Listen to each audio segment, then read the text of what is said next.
far off starting. So this is our second online forum around the long-term plan. We've got with us Bruce Hinson, who is our Operations Group Manager, and Ms. Sandra Gowdy. Good morning. Sandra, you're saying it feels like an Oprah interview. Well, I do. I feel like Oprah, and I have Megan on my left, and I have Harry on my right. So, I mean, in this sort of situation, I think it's important that it's a serious topic. There's important issues here, but let's have a little bit of fun while we're at it. Great, so we will get into it straight away. First of all, we're going to take about sort of half an hour to 40 minutes for this session. Thanks everybody who has emailed in questions in advance. If you still have other questions, do email them through to Dana, dana.little@tcdc.govt.nz. So getting straight into it, Ms. Sandra, a few questions that we have fielded, and you know, one of the ones that a couple of people have been asking is about, with council, what they're proposing, why should people bother making submissions? Oh, it's absolutely important, because whatever you're thinking that you want to have for your part of the district or for the district as a whole going forward, you should make a submission. We really welcome those, because you just never know, the things that you're thinking may be something new and fresh, and every idea is valued, and we really appreciate everybody's input. I found going around the district really valuable, really valuable. So please do. It's an important process, and please do put in your submissions. Don't take it for granted. Everything that you put in your submission is important to us. Because people may ask, well, I agree with most things, so why would I bother if I agree? It is important that you agree, because we don't want just the naysayers to put submissions in saying no to everything. You know, that's often can be the case, where you get more people saying no to things, and everybody that's happy just does nothing. And so it makes it very difficult for us. So if you've got some positives there that you want to share with us, that would be awesome.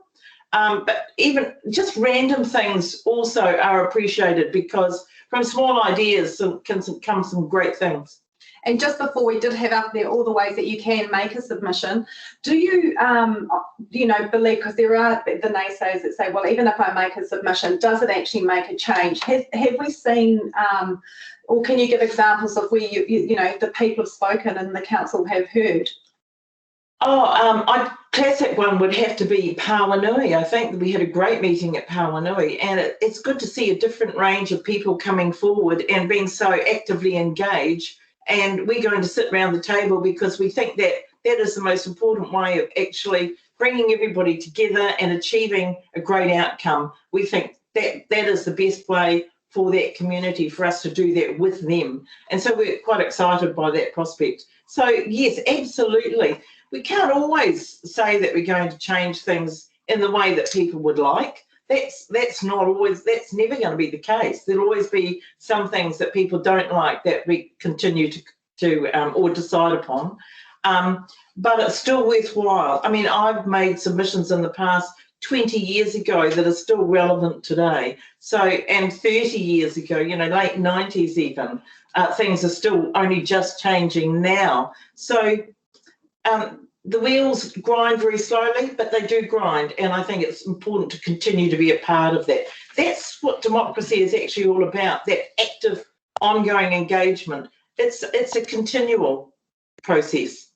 And I do know, Bruce, we did in the pre-consultation late last year, and we put you know, a suggestion about closing down a couple of the refuse transfer stations, and the feedback we got, we've made modifications around that, haven't we? Yeah, we have, and I think one of the key things to recognise there was we weren't looking at closing transfer stations, we're looking at reducing the level of service. So changing them more from a service site to a like 24-hour drop-off type facility. But you're right, Lorna, we had feedback in that pre-consultation that a lot of people didn't think that was a good idea. They prefer to hang on to the full service transfer stations. And so, you know, through that process, council considered that pre-consultation, and then the preferred options that we've gone out with to maintain those sites as full service sites. So yes, so you're right, we definitely do take into account those feedbacks that people send through.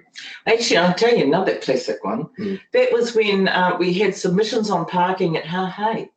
And the Ratepayer Group, which is a really strong fantastic group of people. They put in a submission that didn't really fly with the rest of the community.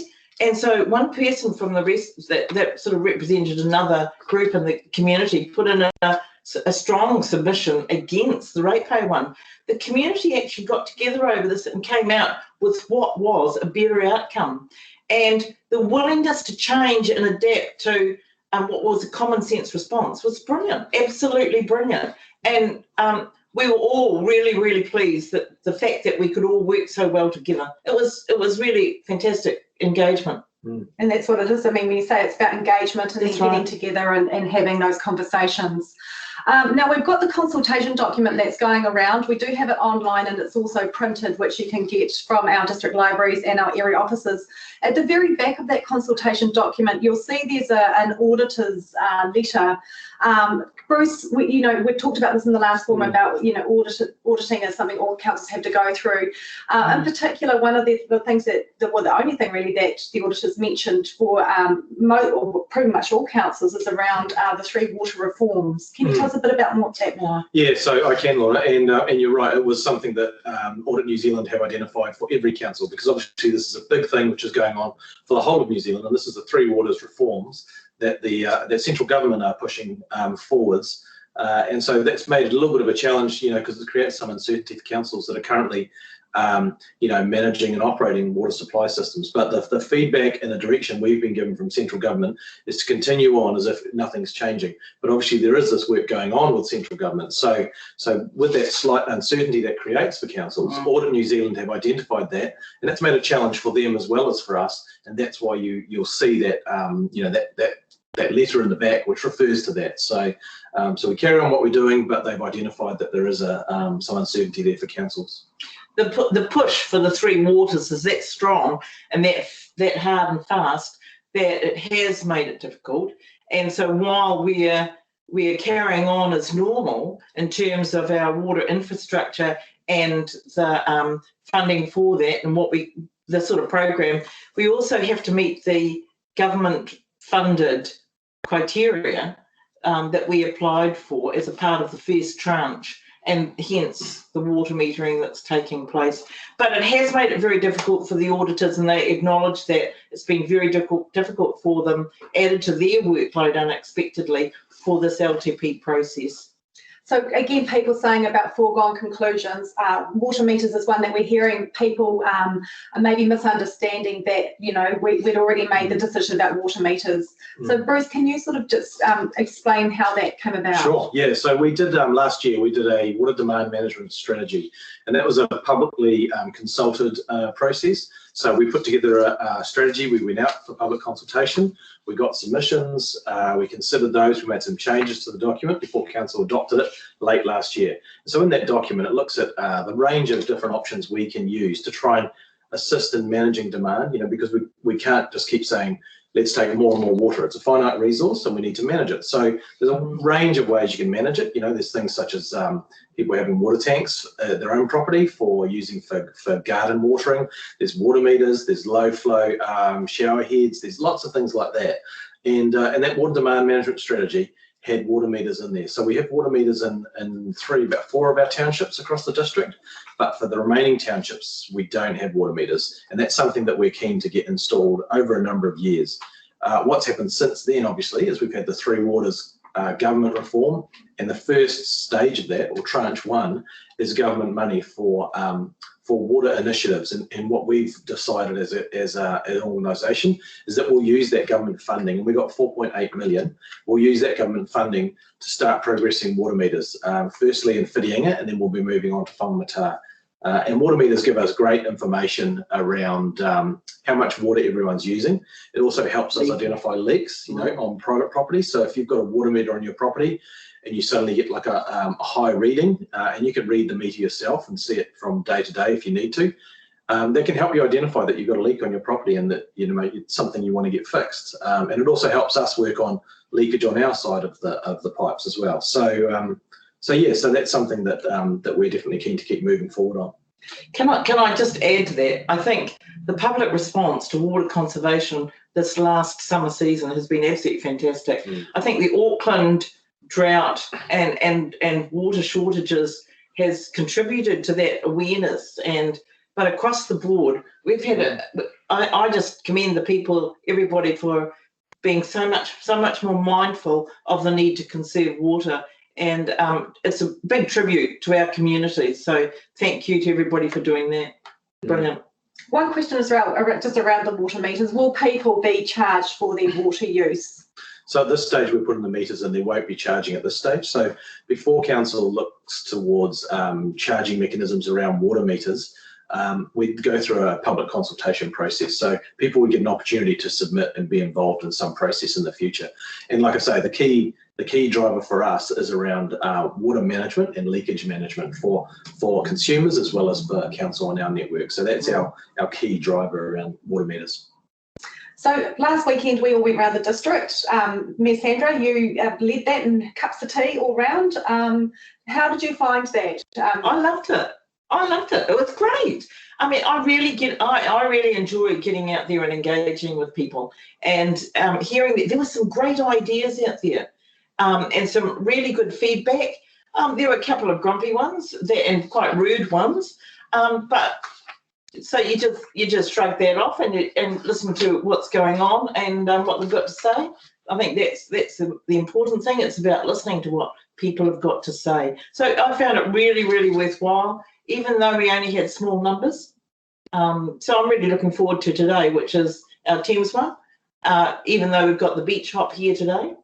And so, I love the feedback, but it just reinforces the need for people to, even though they're dropping in and having discussions, they need to make submissions. Absolutely make submissions.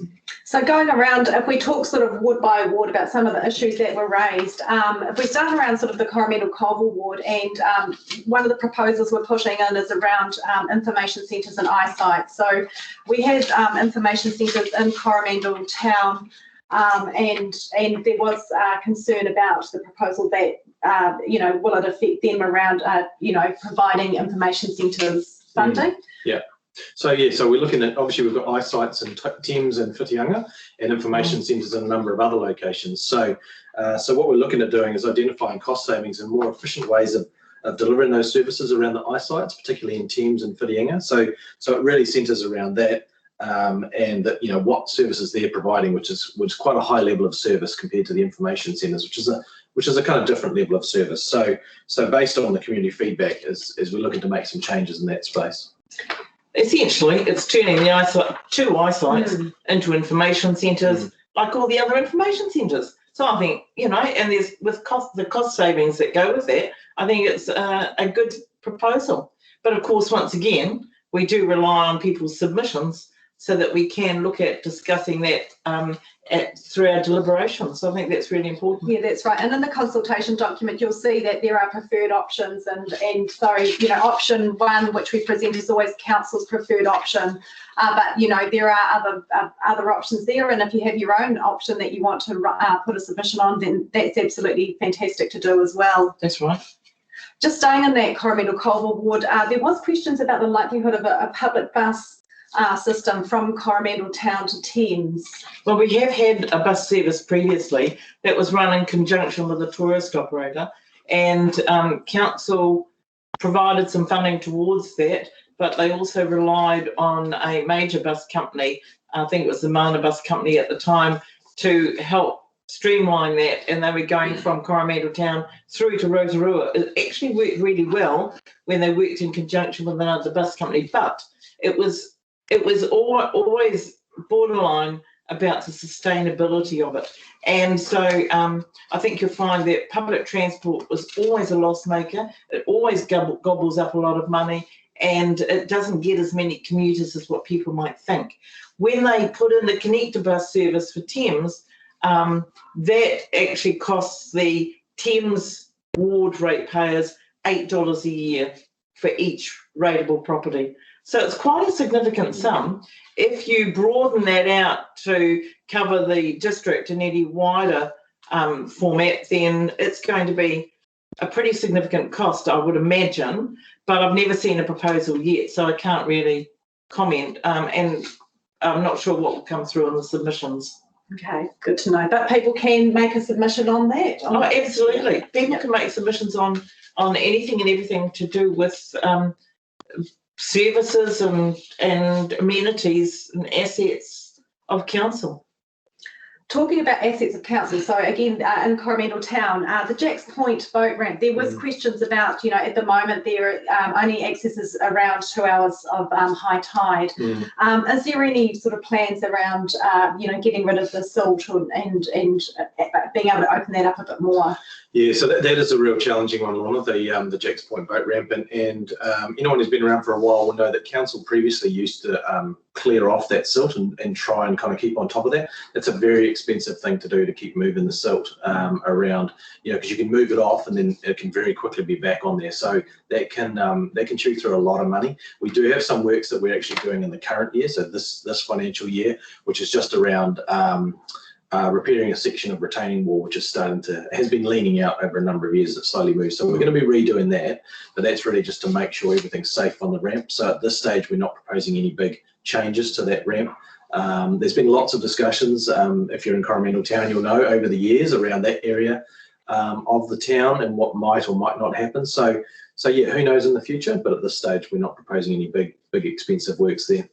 And I know there's a huge, well, not huge, but there is a community call to be able to use Fury's Creek, that Jacks Point boat ramp, but Fury's Creek per se, just to get people, even a ferry into town, closer to town. The fact of the matter is the cost is so astronomical that we just couldn't afford it. And whether it's a local or district rate, it's just not affordable. So if there's a private provider out there with plenty of money in their pockets, and they want to do a proposal there on Fury's Creek, we'll grab it with both hands. But they've got two hurdles that they have to cross, and that's planning and the cost. So and they're not insignificant. And there's always someone that's going to say no. Also in that harbour activity for up in Coromandel Town, we do have Te Araki Tahi, the Sugarloaf Wharf development. That is, it is a project, but it's not just a council project, and it's not council money, is it? So, no, that's what they call the PGF funding. So we got just shy of $20 million from the government, which is absolutely fantastic. And so that's going to upgrade the facility so that it separates out the commercial from the recreational charter, and it provides more car parking as well for trailer boat car parking. We weren't going to be involved as a council in that project initially, but to get the funding, the government insisted. So it's a three-way partnership: the government, council, and the CFMA. That's a Coromandel Marine Farmers Association. So it's a great project, and consequent with that, we're going to be doing some upgrades on Takuma Road at the intersection. That'll make it so much better, and I think we're going to be improving the parking. Yeah, there's a few little upgrades and tweaks we'll do on Takuma Road, but as the Mayor says, we're really focusing at this stage on the intersection of Takuma Road where it comes out onto the state highway. And the reason for that is that, if we generate more truck movements due to the upgraded facility at Sugarloaf, we need to have a better intersection. So it's quite challenging at the moment for trucks to pull out of there and head south. So yeah, an upgraded intersection is the key at this stage to make that all work. It would be great if we could have had, as a permitted activity, the ability to widen the road, utilise any dredging, and put in a rock revetment wall and widen the road by about 2 or 3 metres to allow not only for good vehicular travel, but also a walkway or a cycleway. I mean, I'd love to see something like that around the whole of the harbour. But, planning and money are always the two key things which make it virtually impossible. And that would have been a nice to have, wouldn't it? Would be fantastic. Whereas the roading is a must do on yes. So we have 2 lists in our consultation document around capital projects, and the first list is the must do, which is the no frills budget must do, and then the nice to haves is everything else that we would like to have, but it would increase our rate next year quite significantly. It would. And in the nice to haves, some of those nice to haves we would love to have included in the must do's, but just for the rationalisation of projects and cost, they're in the nice to haves. And you'll just see up on the screen there, this is a section in the consultation document which just has a few of the nice to have projects and also some of the must do projects. When we're still talking about sort of boat ramps and that sort of activity, one of the things that we have been talking about is about trailer boat parking and boat launching and proposals around that.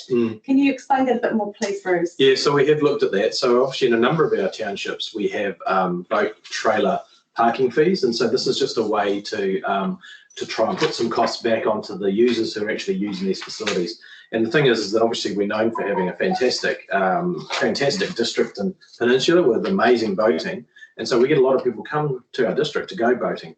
Now the challenge is if we don't try and put those some of those costs back onto the users, then it all falls back to the ratepayers. And there are a lot of people that go boating, but there's also a lot of people that don't go boating. So again, with council, we're always trying to strike the right balance between ratepayer funding for activities and then user funding for activities. So we're just, as you say, Lorna, we've been looking at whether we can try and get that balance a little bit better around the boat trailer parking and boat trailer launching. So we've got a couple of proposals in there that we've worked through. We've done a lot of work on that, and we want to provide great facilities for people, but obviously that all costs money. So again, just trying to do that kind of balancing, juggling act between the different funding sources. And not all ratepayers use boat ramps, of course. So trailer boat parking. So yeah, it's worth looking at those sorts of things. Absolutely. And again, with the boat trailer parking, there is proposal about a new annual fee across the district and a daily fee. Yes, yeah, I think it was $200 is the annual fee, and $20 daily fee. So that's in the proposed in the consultation document. So we spent a morning at Pauanui, and there was some very good questions and feedback and discussion with the people that came to Pauanui. Oh, it was great, and so they've got some concerns around the erosion on the sea frontage. So absolutely get round the table, work out what the optimum way forward is so that we can come out with the best result. And so we're quite excited by that prospect. Absolutely important, I think, just to get together with the community in those sorts of situations. Bruce, do you want to explain a bit more just about the coastal hazard management activity and the cost, and because it's a district cost, isn't it, the coastal hazard? It is, yeah, it is. And the first thing we're doing, which people would have heard about, is our shoreline management plan project, and that's where we're going all around the district, looking at all the shoreline areas, all the coastal areas, and look at what we need to do to provide that resilience as we head into the future. You know, as we have changing climatic conditions, we want to make sure we know what we're doing to help our communities and work through things with our communities. So that's the first thing we do. Any coastal hazard management activities in the district are district funded, and that's one of the reasons for that is that often they can be very high cost. If you're doing stuff in that marine area, it can be a very high cost if you're having to build protection structures. That is a high cost. So generally we'll try and go with the soft options, you know, which is around maybe sand push-ups and more dune planting, you know, because obviously those, if done right, can be very successful, and they often look a lot nicer than having a rock wall. So that's generally the first approach. Now, some situations have quite high energy wave action, and obviously softer options aren't quite as suitable. And so if we need to go to rock walls, we do go to rock walls. But these are big decisions that we try and make with communities. As Mayor Sandra says, we just try and get around the table and sit, you know, with these people and work through these things together, you know, and make sure that we're getting the best result for everyone. That's right. So again, staying in Pauanui, there was questions, I guess this is around inundation and, you know, properties in Holland Close. There's been a working group that's been asking about mitigating, I guess, inundation around that particular area. Yes, yeah, that's true. And so, again, just coming back to the way we like to try and work is you know, we made the decision to set up a working group because we thought that was the best way to get around the table and work with the community. So we have ourselves there, we have the regional council, and we have the local residents. So there's a number of challenges around that Holland Stream project, but there's also a number of improvements that we've identified that we need to do.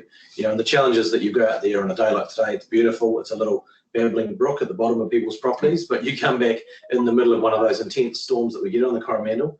We've got a very steep catchment behind, up in the Pauanui Hills behind, and you know, you just end up with a raging torrent of water. So we're trying to balance out, you know, we don't want to end up with a big concrete line channel all the way down, because obviously that's not very attractive. We want to try and work with the environment.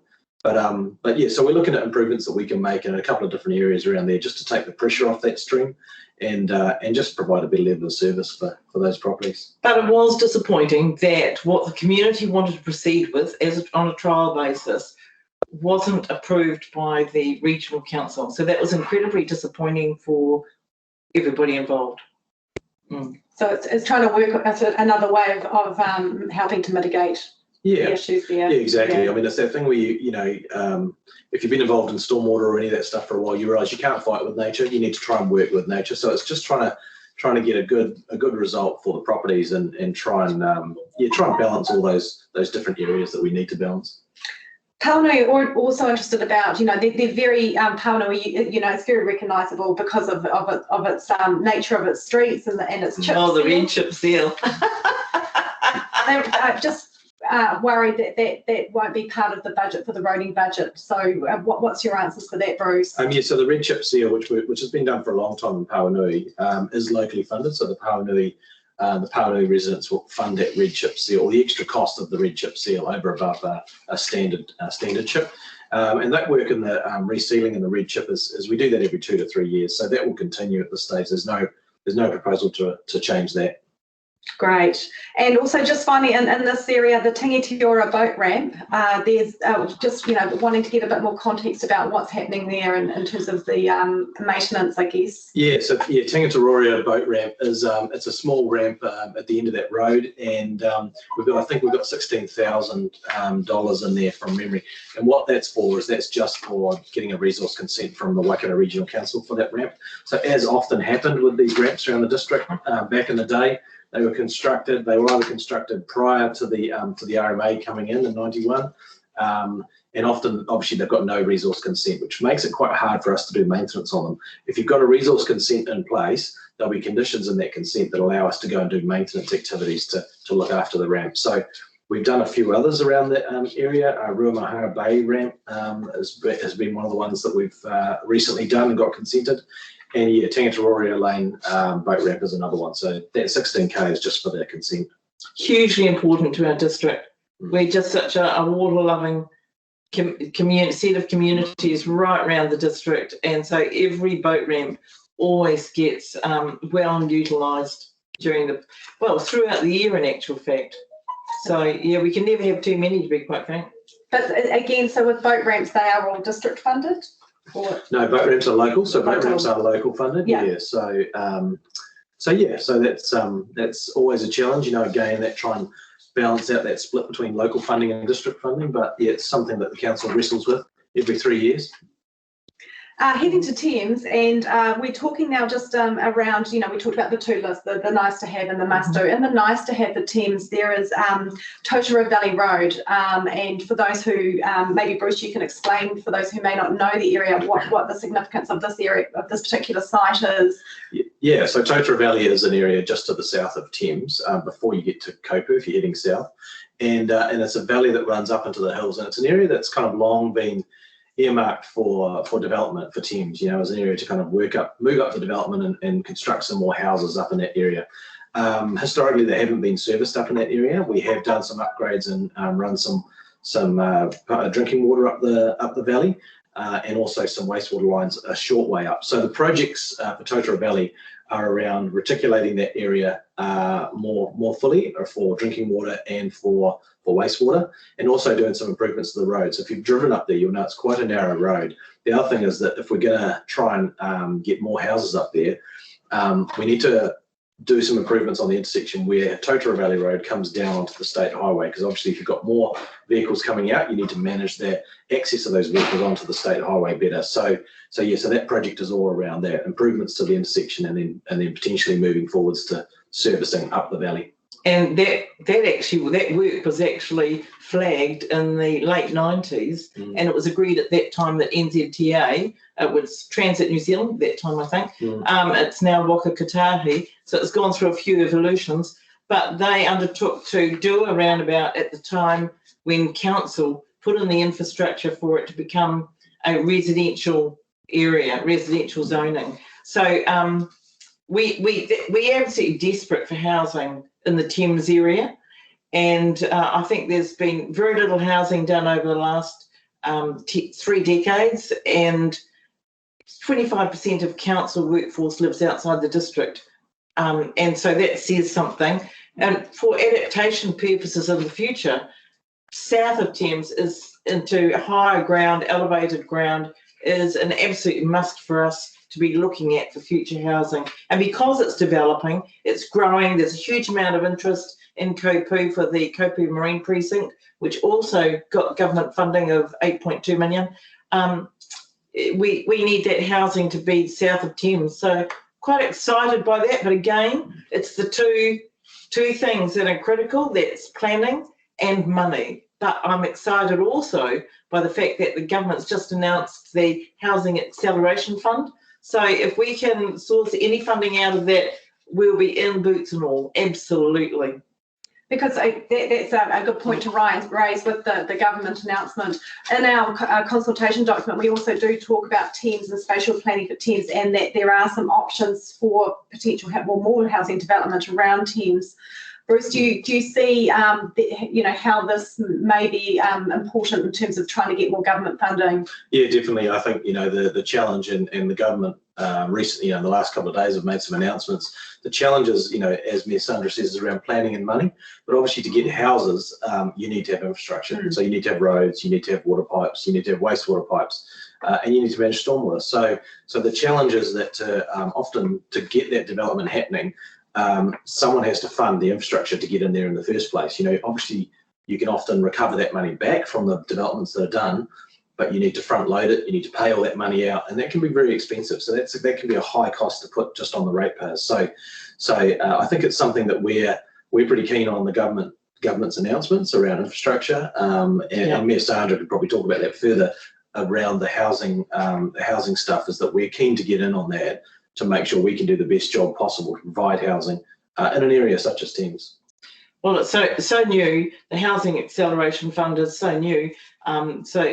And it is around about infrastructure funding. So, and Bruce is absolutely right. So he's hit the nail on the head, to use the usual cliche, but we want to hit that nail on the head. We want those nails to go in.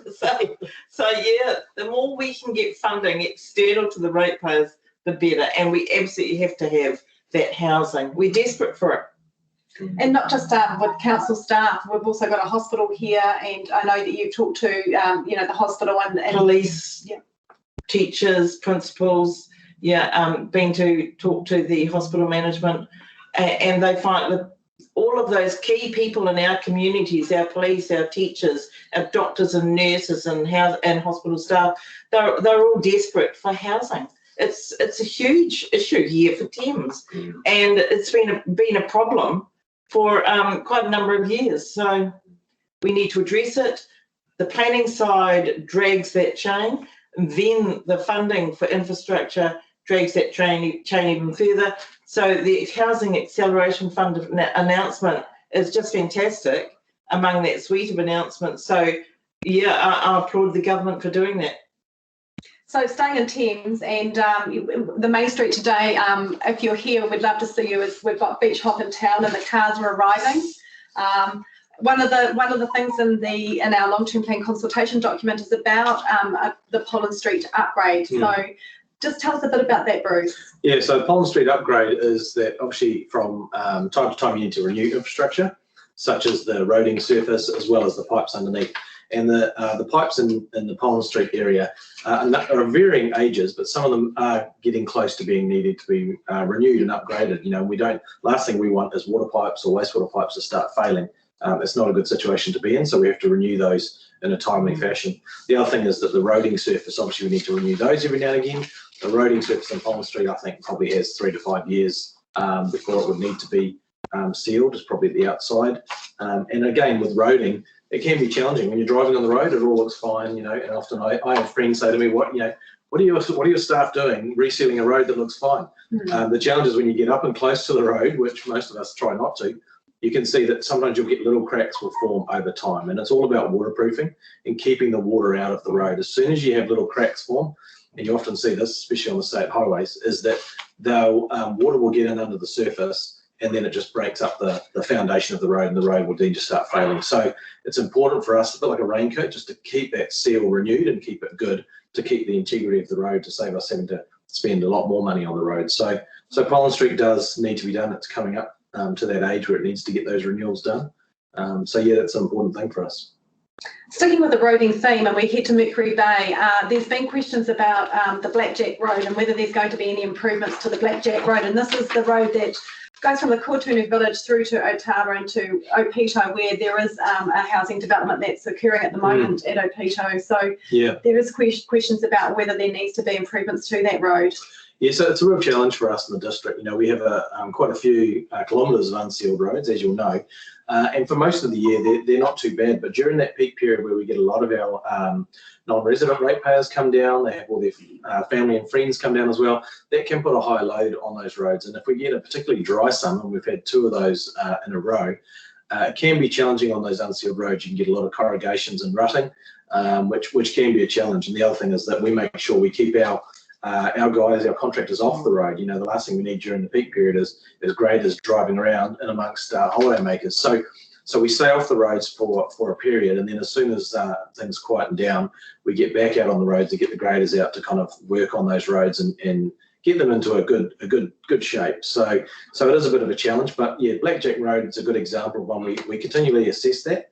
And it gets prioritised along with all our other roads in the area. So, you know, we've got Kennedy Bay Road's another one that gets a lot of traffic, and it can get rutted, and we spend a lot of time and money out there grading. It might not seem like it, but yeah, they do go out there very frequently through the year to maintain a good, safe roading surface. But as far as sealing those roads, it's a very high cost, and again, as I mentioned, it has to be prioritised against everything else in the district. It's a big district we live in. It is, and I think people need to just take a moment to reflect on the actual district, and no matter where you are, you're just a little dot on what is a very large area of land. Our district is quite huge, and it's very topographically challenged. So when people take a step back and actually decide to look at the district as a whole, I've been going around with a map, and they look at it and they go, oh my gosh, you know, and it suddenly throws everything into a whole different perspective, because that's what we have to do. We have to look after this really huge and fabulous, absolutely magnificent district, this Coromandel Peninsula. It's wonderful, but it's challenging. And one of the questions has been about sort of even council staff motor vehicle expenses, and you know, that's one of the things that we were discussing, is just the amount of time that staff have to drive around. Yeah, so we do have a fleet of vehicles, and, you know, and they're fairly modest vehicles, I'd say, but we do have a big district to get around, you know, and as Sandra says, some quite challenging terrain, you know, so it's hard on the vehicles. It's not like driving on the motorways in Auckland. So yeah, we've got motor vehicles. We do assessments and look at the best cost of when is the right time to replace motor vehicles. Obviously you get a certain value when you trade those in. So it's again about trying to balance that out, about when's the right time, what are the right vehicles to purchase, when is the right time to renew those. So we work hard to make sure that we're not renewing them too frequently, but we're not holding on to them until they don't get enough value left in them. And we absolutely have to have 4-wheel drive utes. There's no question that they're a necessity. So I've been up the Rangihau Road in my car, and I ended up going as far as I could, but had to turn around at a certain point because it looked like it was the only place where I might be able to do a 6-point turn, and because the car was starting to belly out a bit, and I was on just a narrow chasm, you know, like it was just incredible. And that's just one of the many challenges that staff have to face when they need to visit property, because they're hugely challenged in many places around the district. And I think, Bruce, as well, I mean, the different departments, the field staff we have, there's so many different activities that staff actually have to be out in the field. Yeah, that's true. Yeah, so we have staff. You know, we don't have a lot of staff. We work with a lot of very good contractors, but we have staff that are out and about as well for our parks activities, our 3 waters, roading, civil defence. Civil defence. We have to be ready to respond when required for customers or for civil defence emergencies. Just staying in the Mercury Bay, we did talk about this in the online forum last week, but we've had a few questions just to explain again about Matarangi and the proposal there for the Matarangi land. That's really, it's such a difficult one to explain, but essentially a group in the community bought the golf course and the clubhouse to protect the area of land for the for themselves and the community. So they now want the council and the community to be involved in the ongoing operational and capital cost of that area of land. And it is a district component that would be required to pay every year by ratepayers all around the district. And then there's a local component where the local ratepayers of Matarangi would be required to pay about $150 a year every year ad infinitum. And so it's a very tricky one. This is where people have to absolutely make submissions, and because there is district-wide, any ratepayer is affected. It's a bit like the same as the sale of Lindsay Road. While some of the Whangamata community want the property of Lindsay Road to be put to a community use with a return of $350 a year, it is a district property, and it could be worth $2 to $3 million. So the district ratepayers need to think about whether they want to see that sale of the property or have it for a community purpose at around $350 a year. And that's something that the district ratepayers need to think about because it impacts on their rate. Anything you'd like to add with that, Bruce? No, I think the Mayor's captured that well. Great. Excellent. Just finally, just in the Mercury Bay, there has been questions. The sports park, Mercury Bay multi-sport park. What will take it to move it from the nice-to-have list to the must-do list with some of the improvements that they would like to do there? Money. Yeah, Miss Sandra's right. It's money, but I think really it's about people submitting again. I know it sounds like a broken record. We keep saying submit on the long-term plan, but it's really if that's something that you value and you really want to, you want council to be doing that and spending that money, then yeah, I think it's submit on the long-term plan. Make sure it's clear. We know what your priorities are, what you value. So what it is that the must-dos, that's ring fence, the nice-to-haves, they are a mixture of either district or local rate, but most of the nice-to-haves are the local rate. So that would be rated locally, and that means that it will add to your rate bill. If you add these things, nice-to-haves in, this will increase your rate bill, and if it's a local rate, just for your area, but if it's district-wide, then it'd be a district-wide increase. Public toilets, are they local or district? They're locally funded public toilets, yes. Yeah. Right. So in Whangamata, one of the questions has been about the need for a new public toilet on Aiken Road and Beach Road. Yeah. So the community board are pretty keen on getting some additional toilets in Whangamata. They've seen the need. We do have a lot of visitors to Whangamata and to all our townships on the peninsula. And during the summer, I think for the last probably 2 summers, the community board and council have actually funded some temporary portaloos in a couple of those locations around Beach Road because the demand has been so high, and those have been well used. So I think the community board have identified that that's an area that they'd like to invest in and get another public toilet constructed there. So yeah. Look, honestly, the most popular asset in our district is the public toilet. It's most popular asset. Isn't it per capita? We have more public toilets than a lot of other councils. We've certainly got a lot. I think we've got around 150 public toilets in our district, so that is a lot. But yeah, when you've got to go, you've got to go. In terms of servicing as well, I mean, that's an expense, and we were quite fortunate in the last 2 summers where we did get, again, government money to help with servicing that over the next summer. Yeah, we did. That was good, so we could service those toilets a lot more frequently. And then you can imagine during the summer peak, there's a lot of people going, so there's a lot of toilet paper getting through, a lot of cleaning going on. So yeah, very good. Just sticking on the Whangamata, one of the other questions that they've been asking is just about the boardwalk extension along the esplanade there. on the nice to have list at the moment, and what's the justification for that? Yeah, so the boardwalk is predominantly, I would say, as a nice to have project. You know, it's obviously a fantastic facility for people walking along there. There's some potential to incorporate that with some dune plantings and some protection of the dunes of the beach there. But predominantly, it's a nice to have. It's an additional kind of facility for people to walk along.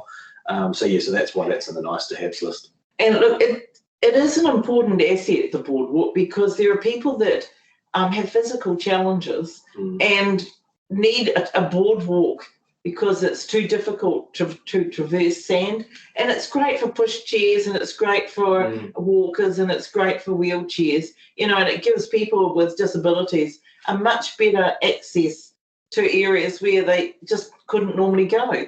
And so that they often get left out of the equation when we're talking about amenities and things, places that they can go and enjoy. And so that's one of the reasons why, as a council, we supported wholeheartedly the boardwalk concept, because it just gives another dimension to what people can enjoy.